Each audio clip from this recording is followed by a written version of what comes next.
दोस्तों अजय प्रकाश सिंह उर्फ एपी सिंह जो कि अब बिल्कुल ही पागल हो चुका है। हमें तो लगता है वो अब सीमा की जो मोहब्बत के अंदर गिरफ्तार हो चुका है और बिल्कुल उसका दिमाग मानसिक संतुलन बिल्कुल गायब हो चुका है।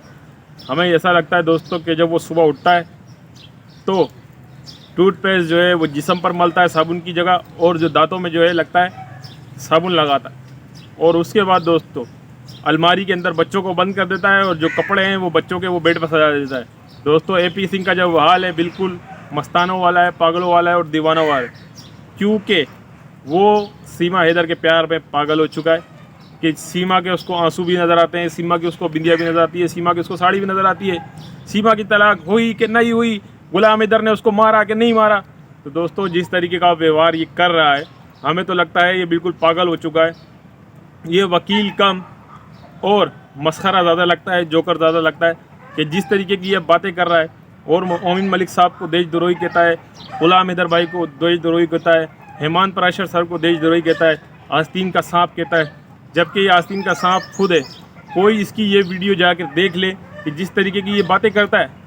वो ये कहता है कि गुलाम हैदर भाई ने उसको तलाक दी थी, सीमा की तलाक हो चुकी है, सीमा की तलाक हो चुकी है, जाके देख लो पाकिस्तान में।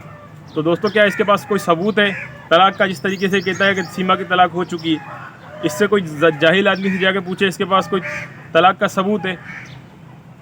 एपी सिंह ये कहता है कि 6 माह अगर पति पत्नी साथ ना रहें मुसलमान में शरीयत के कानून के मुताबिक तो तलाक हो जाती है।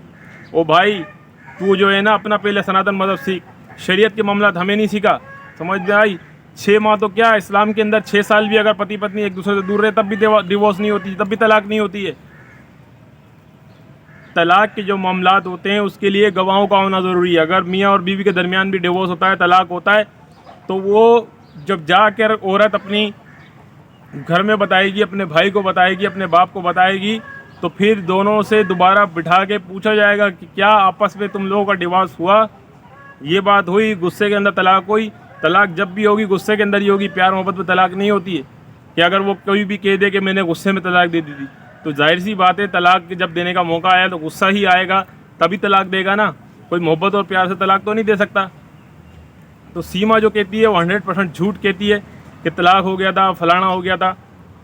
और एपी सिंह जिस तरीके से मस्खरा जोकर आदमी दुनिया को बेवकूफ़ बना रहा है, और एपी सिंह जो कि मोमिन मलिक सर पर आरोप लगाता है कि जो मोमिन मलिक सर हैं उनको सीमा के अवैध रूप से भारत में शरण लेकर बैठने से कोई पाबंदी नहीं। उनको अगर परेशानी है, मुश्किलात है, कोई दिक्कत है, तो वो इससे वो बिंदी लगाती है, वो सिंदूर लगाती है, वो सनातन मज़हब अख्तियार कर चुकी है, वो हनुमान चालीसा पढ़ती है, वो कुछ भी करती है, वो भगवान गीता पढ़ती है, वो भजन सुनती है।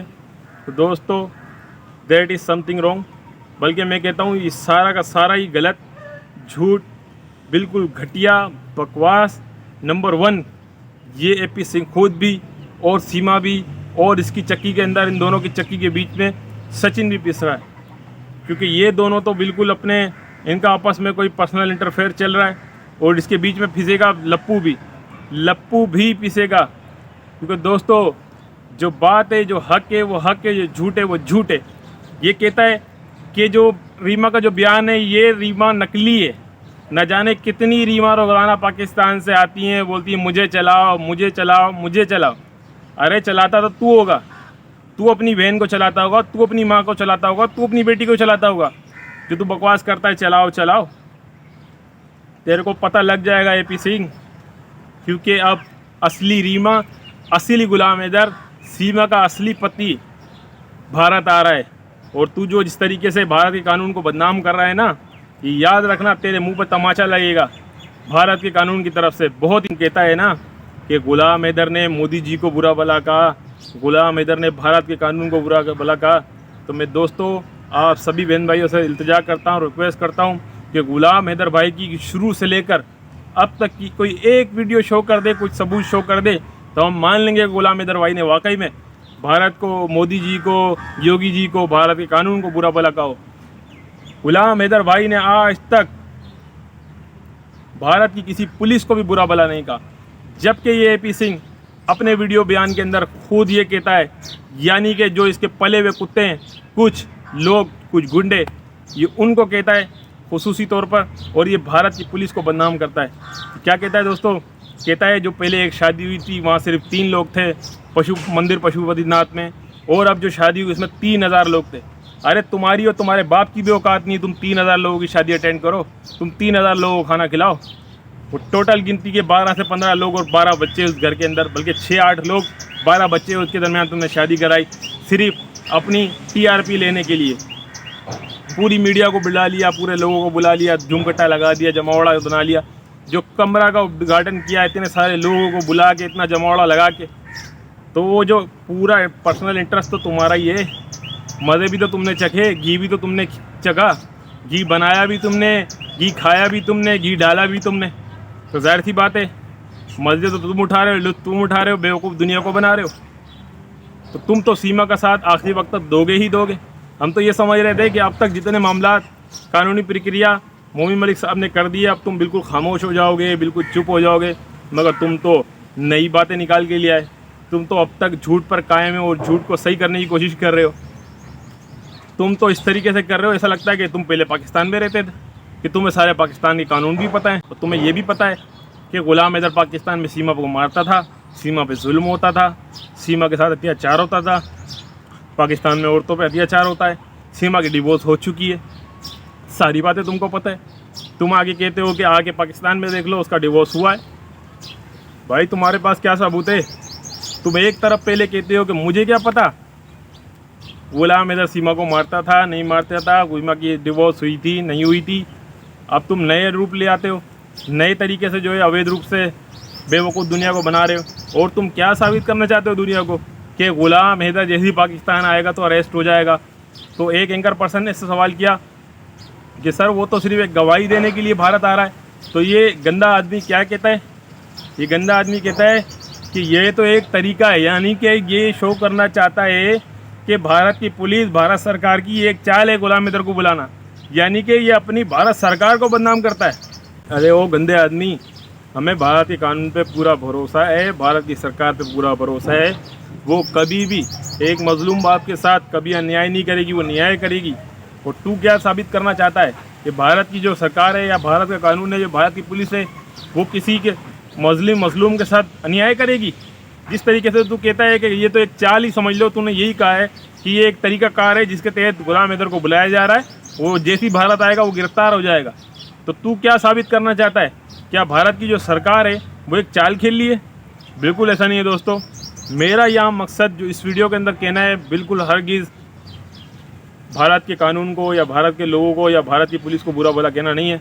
दोस्तों अगर किसी को यकीन नहीं है तो वो कल की जाकर वीडियो मनोज मस्ताना के चैनल पे देख ले, उसमें आपको सब दूध का दूध और पानी का पानी हो जाएगा कि कौन देशद्रोही की बातें कर रहा है, कौन आस्तीन के सांप वाली बात कर रहा है, कौन दो मुल्कों के दरमियान तसादम करा रहा है। उसने दोस्तों खुलेआम फिर कहा कि जो है ना हम ऐसा कर लेंगे और हम फलाना कर लेंगे। देखें दोस्तों, मैं आपको ये बताता हूँ कि जो राजनीति का जो कीड़ा है ना, राजनीति का कीड़ा, मैं कहता हूँ इसके नीचे वाले दिमाग के अंदर घुसा हुआ है। राजनीति का कीड़ा इसके नीचे वाले दिमाग में घुसा हुआ है, इसलिए उल्टी सीधी बातें कर रहा है, बकवास कर रहा है, बिल्कुल पागलों वाली हरकतें कर रहा है, जोकरों वाली हरकतें कर रहा है। दो कौमों के दरमियान, दो मजहबों के दरमियान ये 100% तसादम करा रहा है। और अभी भी इसने एक धमकी दी है, समझ लें। हम इस बारे में नहीं जाएंगे दोस्तों। हमारा सिर्फ और सिर्फ मकसद यही है कि ग़ुलाम हैदर भाई के मासूम 4 बच्चे जो कि बेचारे वहाँ बहुत परेशान हैं। दोस्तों मैं आपको क्या बताऊं कि जो खबरें हमारे पास आ रहे हैं, बच्चे बहुत ज़्यादा परेशान हैं। उनको मार पिटाई खाकर फिर जाकर रोटी मिलती है, ना उनके पास घूमना है ना उनके पास फिरना है। सिर्फ वीडियो की हद तक उनको वो लेके जाता है और वीडियो बनाकर वापसी आ जाता है, सिर्फ बेवकूफ़ बनाने के लिए। दोस्तों आप समझते होंगे कि ग़ुलाम हैदर भाई के मासूम 4 बच्चे कितनी ज़्यादा मुश्किलात का शिकार है, कितनी ज़्यादा परेशानियों का शिकार है। हमारे पास यहाँ पर बैठ के भी बहुत सारी जो माएँ बहनें हमारे साथ जुड़ी हुई हैं, जो अच्छी, जो कि सीमा के बिल्कुल अगल बगल में रहती हैं, वो आए दिन की रिपोर्ट बहन भाई हमारे देते हैं कि जिस तरीके से ग़ुलाम हैदर भाई के बच्चों का हाल है, बहुत बुरा हाल है। किस तरीके से प्यारे प्यारे गोरे गोरे सेहतमंद बच्चे गए थे, अब उनके दांत नज़र आते हैं दोस्तों। तो दोस्तों आप सबसे मेरी इल्तमास है कि ये AP सिंह घटिया आदमी जिस तरीके से बकवासें कर रहा है, एक के बाद एक, और वो सीमा भगोड़ी जो हमारी पाकिस्तान की भगोड़ी गैर कानूनी तरीके से भारत में शरण लेकर बैठी हुई है, उसका भी ये इन दोनों का देशद्रोही काम तो ये दोनों कर रहे हैं। तो दोस्तों हमको इनकी चालों को बेनकाब करना है और गुलाम हैदर भाई का सपोर्ट बनाए रखना है इंशाल्लाह। और जो ये कहता है कि नकली रीमा और असली गुलाम हैदर भी आ रहा है, और भारत सरकार ने पूरी उनको यकीन दहानी कराई है कि वो अपनी बात रखेंगे। वो भारत सरकार ने उनकी दरख्वास्त को कबूल किया है, और ये झूठा शख्स कहता है कि भारत सरकार ने ना कोई इनकी दरख्वास्त कबूल की है और ना इनको कोई नोटिस आए। इनको नोटिस सब घर पहुँचे हैं, और ये झूठ कहता है बिल्कुल। वो तो इसको इंशाल्लाह लग पता जाएगा। तो मोमिन मलिक सर की ज़ेर सरपरस्ती ये केस चल रहा है दोस्तों, तो उम्मीद करते हैं इंशाल्लाह बहुत बेहतर होगा। और हेमंत पाराशर सर और मोमिन मलिक सर को हम दिल से सलूट करते हैं। तो दोस्तों आज की वीडियो के लिए इतना ही, फिर मिलते हैं इंशाल्लाह नेक्स्ट वीडियो में।